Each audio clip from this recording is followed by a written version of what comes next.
So everybody knows when you sign up for parenting, you sign up for a lot of great memories. You also sign up for some really disgusting things. Let's get into that.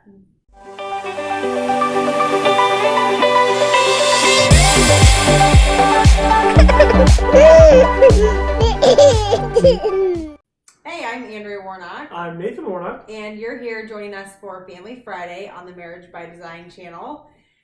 Normally, Family Friday is talking about God's design for parenting and families, what the Bible has to say about that, and how we raise our kids.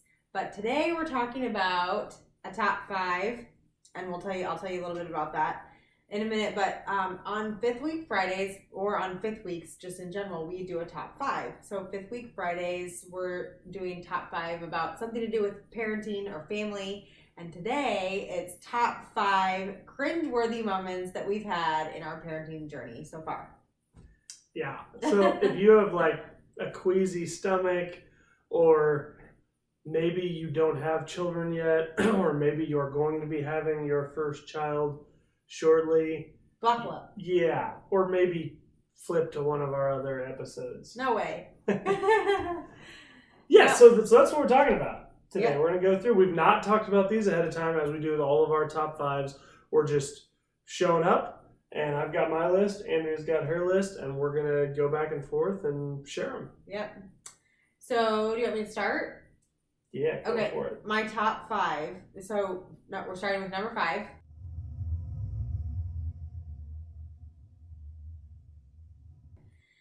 Number 5 cringeworthy moment isn't so bad because it's number 5, but it's wax pouring out of Ryan's ear.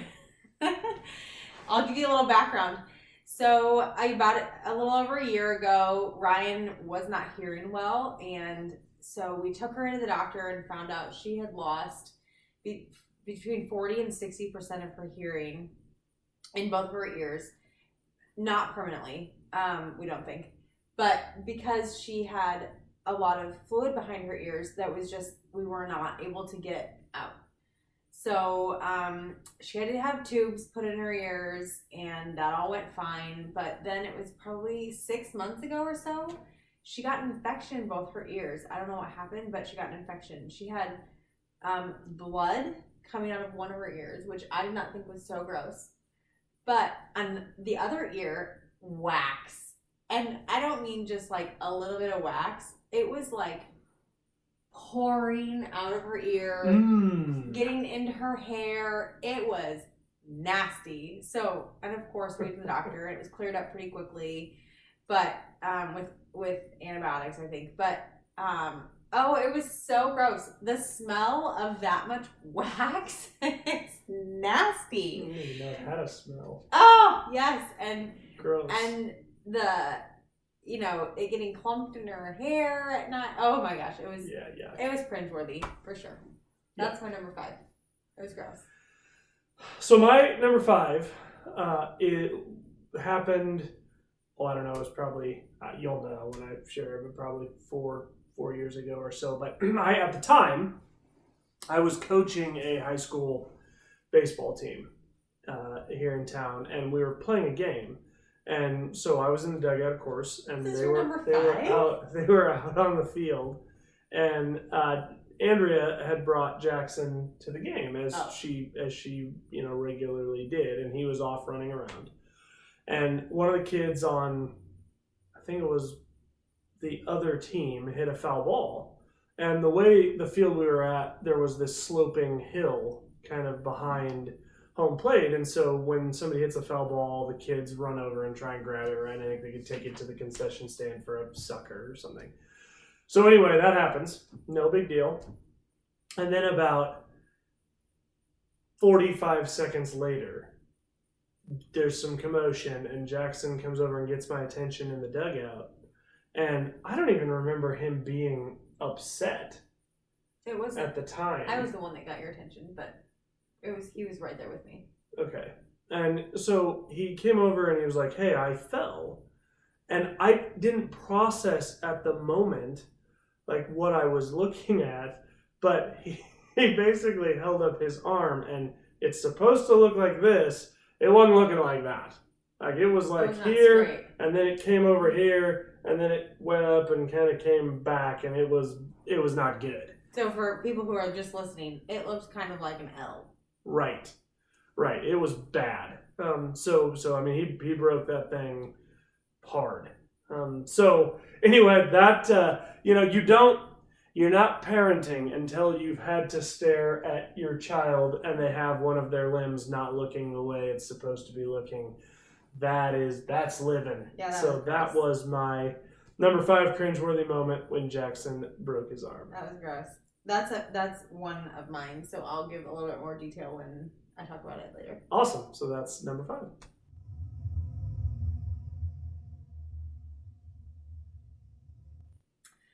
Number 4 for me is when Jackson threw up for the first time.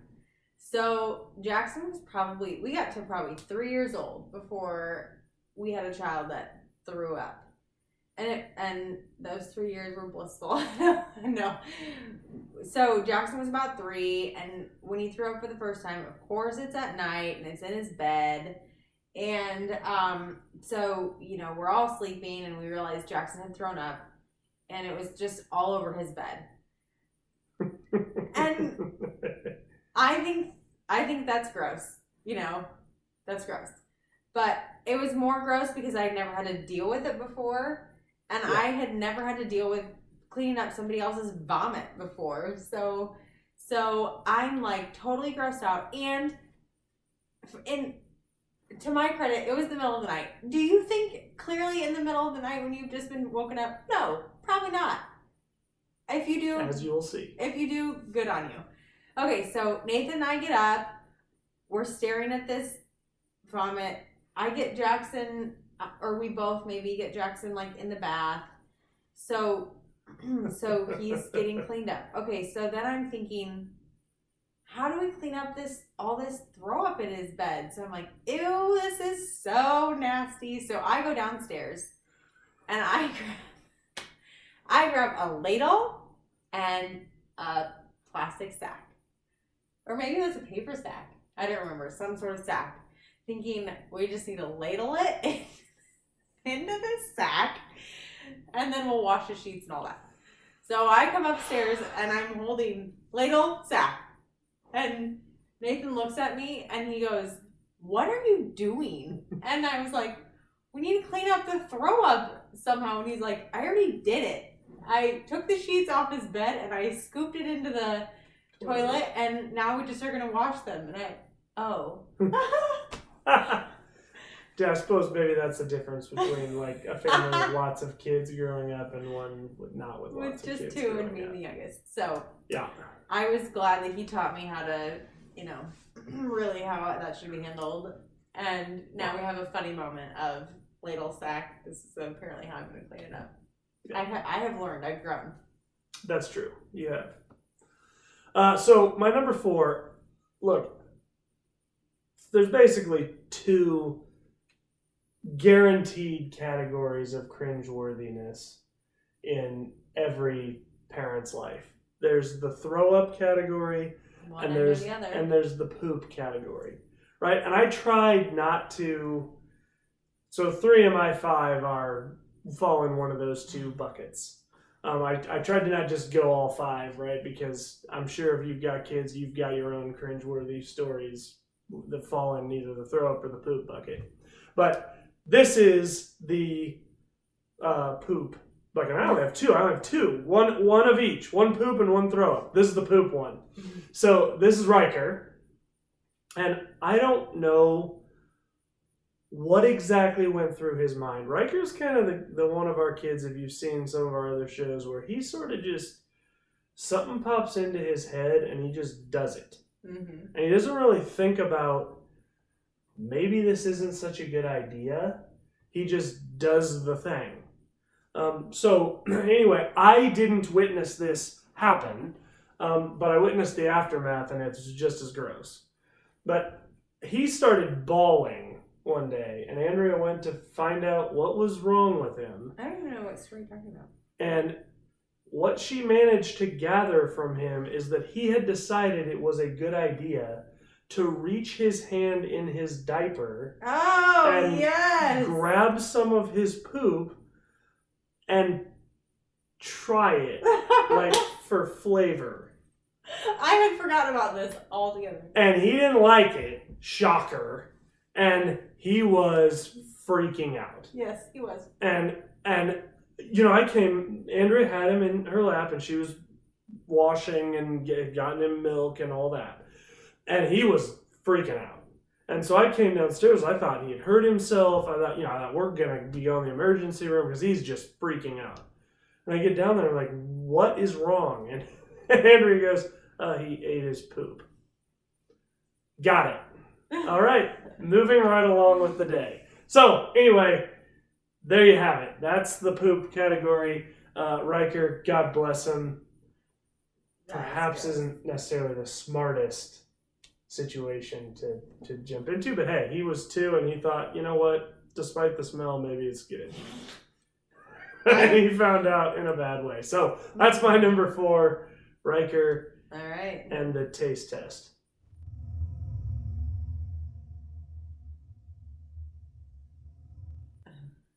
My number 3 really is a lot the same as what Nathan just talked about, but it's Ryan. So Ryan was 1.5 to 2. I don't know. She was somewhere around that age. And there was a moment, it was like 6 months worth of baths for Ryan, where she pooped every dang bath. Do you remember that? Yes. Oh, every time she pooped. Every time. And, as a parent, when they poop in the bath, it's not as simple as like, oh, darn, they pooped. No, you have to fish out the poop, and then you have to disinfect the toys, disinfect the bath. And this is in a time where we only had 1 bath, and because it was a different house. Oh my gosh, it was every time 6 months. Now, this is definitely either write it in the comments below or send a Facebook message or a post on our Facebook wall. I need to know an answer to this, because there's a part of me that thinks perhaps all of these steps where you fish the poop out, you drain the water, you fully disinfect the bathroom and all surrounding rooms before refilling the bath and putting the child back in. There's part of me that thinks perhaps that's an Andrea solution and not a parent solution. Because, and look at, maybe feel free to tell me if I'm just gross, but I feel like perhaps you just drain the bath, get the poop out, clean up any poop remnants that are around, refill the bath, finish the bath, the end. No, to be fair, I would take the toys out and put them somewhere, and I would disinfect later. But the tub had to be disinfected before I put the child back in. Otherwise, you're taking a bath in a poopy tub. Okay, you're going to have to be the judge on this. Yes, I'm curious what you guys do. Okay, so she here we go, another bath, she pooped. But I didn't get to it all in time before she had time to fish one out herself and take a little bite. People right now are thinking your kids are the butt stupidest children. They're not. But she took a bite. So I see her. Oh, gross. Doing that, and I see what's in her mouth, and I swore I wouldn't kiss her for a year. I did. Oh, but no. in the moment, that was the nastiest thing, and I was like, I'm not kissing this child for a year. Oh, because you can't disinfect a mouth. There's nothing you can do. First you take all the toys out, and then you fully... You can't disinfect a mouth. So, of course, I brush her teeth, but that's all you can do. So, that's number 3 for me. Great. So, in all fairness, I don't think Jackson ever ate his poop. Yay, Jackson! So if you're keeping score at home, so far Lincoln hasn't. Yay, Lincoln! So we're 50% on kids not eating their own poop. So I feel like that's basically Parent of the Year material. Right. Okay, my number 3. So sometimes cringeworthy things aren't gross things. They're things that your kids say or do that make you go, ew, right? And kind of make you cringe that way. So this next one is something that happened with Jackson, and it made me cringe at the time, but not because it was gross. So what had happened is I was watching a Monday Night Football game.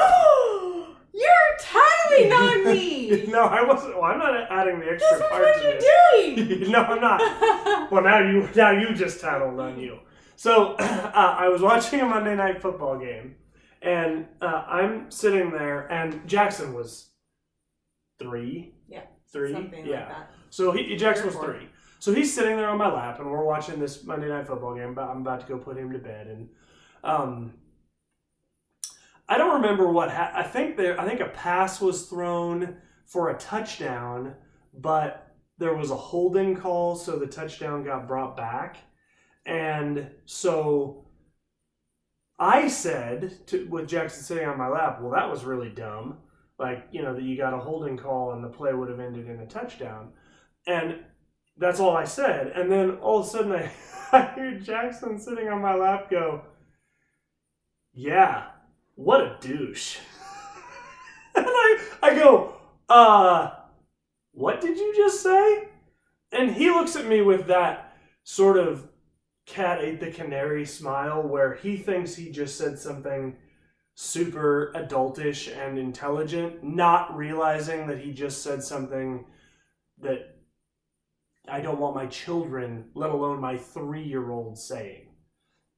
And so I kind of got after him, as you would as a parent. I react to him saying that, and he gets teary and he gets upset, and we talked through it, and he clearly was an innocent mistake, and so I didn't punish him or anything. We talked about it, and we talked about why that's not appropriate, and specifically I had said to him, hey, that's just not an appropriate thing to be calling another person. First of all, we don't need to be calling people names, period, but that one in particular it's just not a kind thing to say.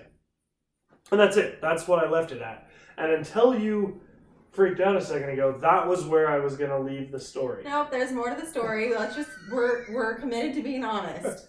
So I'm tucking him in like 20 minutes after this. And we're laying in bed, we prayed, and we're just laying there for a second, and he goes, Dad, you know how you said that thing I said earlier isn't a nice thing to say? And I said, yeah. And he said, I think you should tell Mom that. Apparently, in a more carnal moment, Andrea had said no. that, so what happened is he overheard it. Later that day, Nathan tells me all of this and what Jackson said. You should tell Mom. And I was like, I don't say that. That's terrible. I don't say that. The very next day, I was driving. Somebody cut me off and I said, what a douche. And I was like, I say that. Oh my gosh. So we're not perfect either. But it made both of us cringe for sure. That right. What your kids hear and they'll repeat it. Right. I mean, I think that was the most cringeworthy part of it is when he said that. Of course, I know he didn't think of that, so I'm immediately like racking my own brain to think, okay, do I say that when I'm around him? And certainly in this case, fine, it was Andrea, but there are plenty of things I've done where my kids repeat them or their behavior reflects them, and I go, it's that cringe of, oh, my kids are they're gonna repeat all the mistakes I make if I'm not more careful in my example. So my number 3, Jackson and the Monday Night Football game.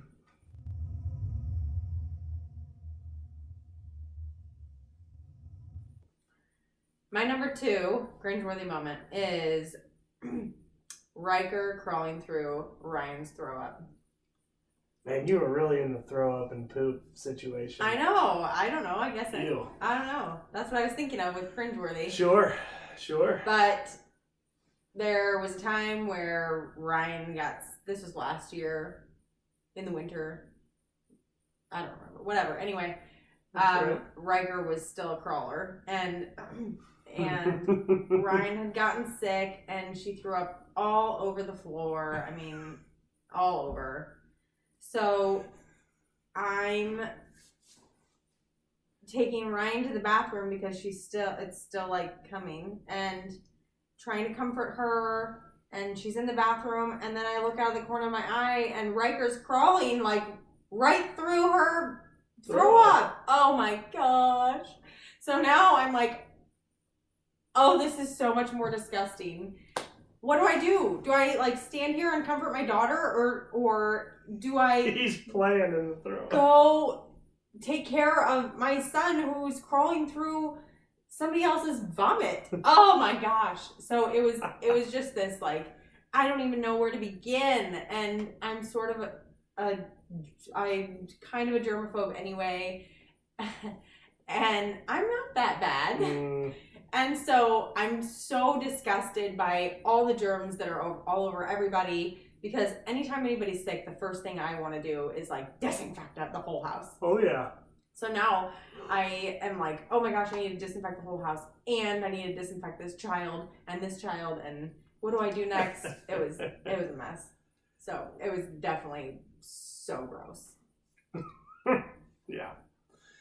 My number 2 happened. So last year, Andrea had gone ahead on so basically we have family in Denver, and here's how these trips tend to work. Andrea takes a flight, so it takes her like 30 minutes to get from I'm helping Omaha the whole family to by Denver. doing this, because Right. I take the youngest one on the flight. Right. So all the other kids, I pile them in the car and drive them to Denver. And in reality, I kind of like road trips, so I don't mind doing that. And Jackson's likes them more as he's gotten older. And so this was the first time that Ryan was coming with us on the road rather than on the plane. And so I told him, all right, well, we're going to get up. We'll go stop at we're going to get gas. We'll get some donuts and some juice, and See, that's where you went wrong. we'll head out to Colorado. It'll be great. We'll stop somewhere, get lunch. It'll be awesome. So we left at like 5 a.m. I mean, we left super early because my thought was, well, we're all packed up. I'll just pick the kids up out of bed, put them in the car. Hopefully they'll keep sleeping. And so we went, and worked like a charm. I mean, both the kids slept till like 7:30 or 8. We were already 3 hours down the road. It was amazing. So they wake up, we stop, I fill up the tank, I get those little chocolate donuts, right? A bag of them. And I give the bag to Jackson for a very specific reason. He's the older kid, he can be in charge of that. So I give it to him. Well, the problem is, he at some point had a choice between hold the bag of donuts or hand the bag of donuts to the 3-year-old and hold the iPad so they can watch the movie.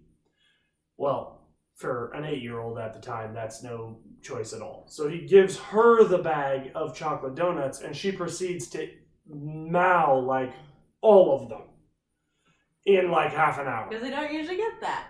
So all of a sudden, I'm driving, I don't hear a thing. All I hear is Jackson go, "Dad, Ryan threw up everywhere."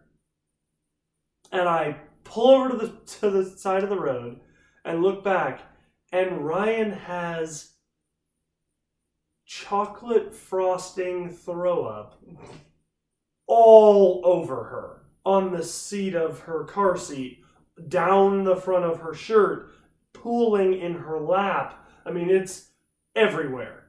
And of course, at the moment, we're like, next exit, 15 miles. And Ryan has a problem with being dirty. Right, excuse me. So we have to, what choice do I have? I just have to tell her, hey, you're just going to have to hang out for 15 minutes till we get somewhere, because I can't do anything. I don't have enough water to take care of it on the side of the road. I got to find a gas station. So we finally get to this little, I don't remember what it was, a little small town gas station. And pull in, open up her door. It's a hot mess. I mean, it's like super sticky from all the sugar, right? So it's like I'm trying to wipe it off, and it's like spreading frosting on a cake, right? It's bad.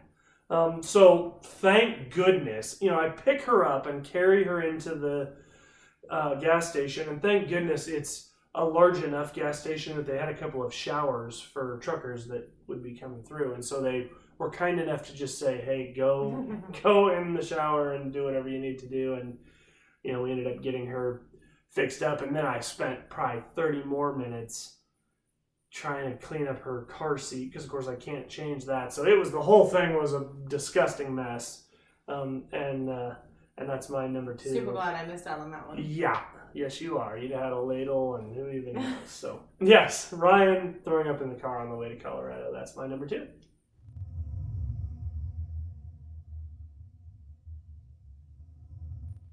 My number 1 cringeworthy moment is Jackson breaking his arm.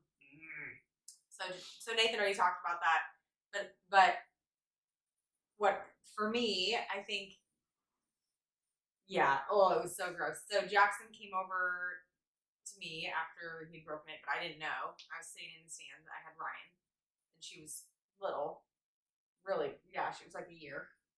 And he's like, "Mom," I don't remember what he said. "Mom," I think he just said "Mom." I don't know, whatever. And I look back at him, and his arm is, in an L shape, nasty. And I go, "Ah!" Yeah, I didn't expect that. And then he started crying because he wasn't crying before that. I think he was sort of in shock. And then the weirdest thing, normally I am not a person who is overcome by my circumstances, but it's my child, so my brain shuts off, I guess, and it's hard for me to even think about what I should be doing. And thankfully, the baseball parents really stepped in and helped. Somebody there was an EMT, right? Yeah, I mean, somebody used their accordion visor, windshield heat visor thing, to make a splint for his arm, and they were all great because as soon as I saw his arm was like that, I don't know, my brain just went off, but it was so gross, and I think the hardest part was not how gross it was, but then I felt so badly for Jackson. I felt my heart just broke for him. Yeah, but that was gross. Yeah, it was tough for sure. All right, my number 1 cringeworthy moment also takes place around baseball and practice in this particular case. So before I coached high school, I coached a group of guys from the time they were 10 until the time they went to high school at 14. And I created my own little program with my brothers, and that was what we did. We had these guys.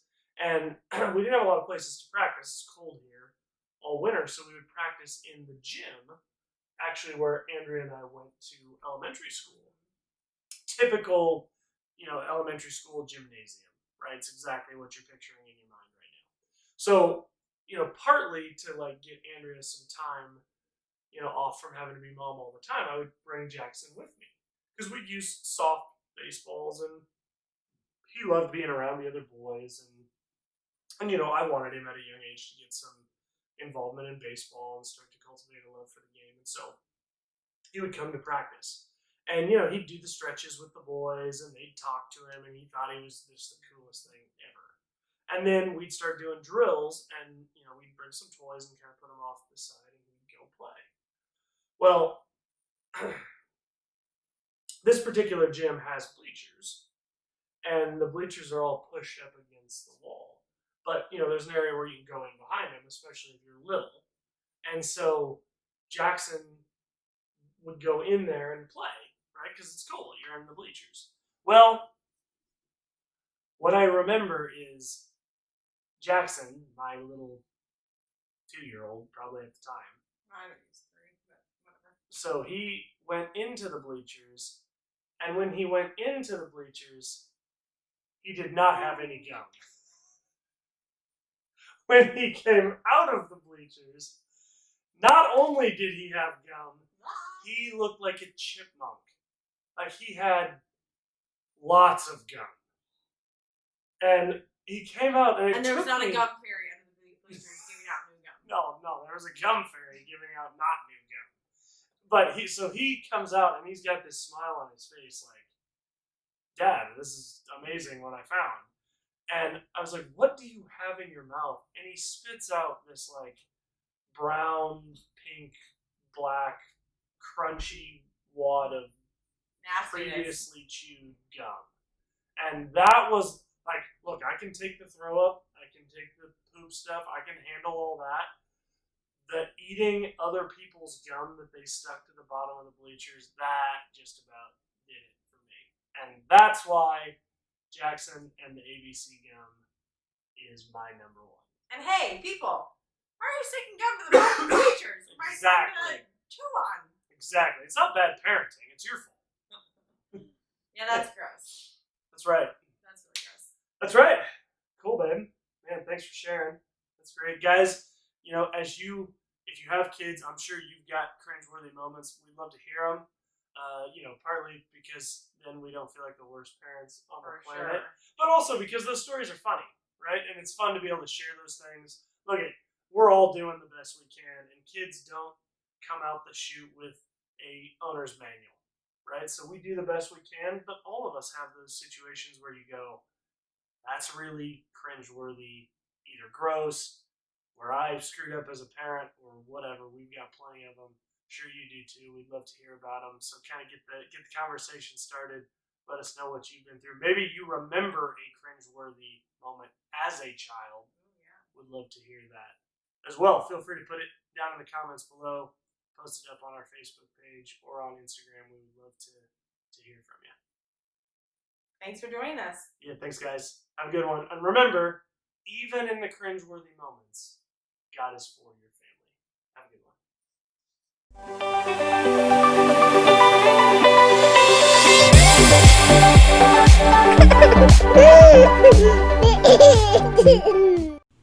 Hey, thanks for joining us on Marriage by Design. If you were impacted by this video, like it by hitting the thumbs up below. Also, don't forget to subscribe, and once you subscribe, hit the bell icon so you can be notified when new episodes release. Excellent. Also, one of the huge pillars of our show is interactivity between us and you. So we would love you to comment down in the comments below if you have thoughts about this video, or if you have questions or other things you'd like to see considered in the future. In addition, if you'd like, you can email us. That's marriagebydesignpodcast@gmail.com. We're also on Instagram @marriagebydesignpodcast, or you can find us on Facebook by searching Marriage by Design Podcast. Finally, if you want to, you can tweet at us. We do have a Twitter account that is @MarriageXDesign. Thanks, and have a great day.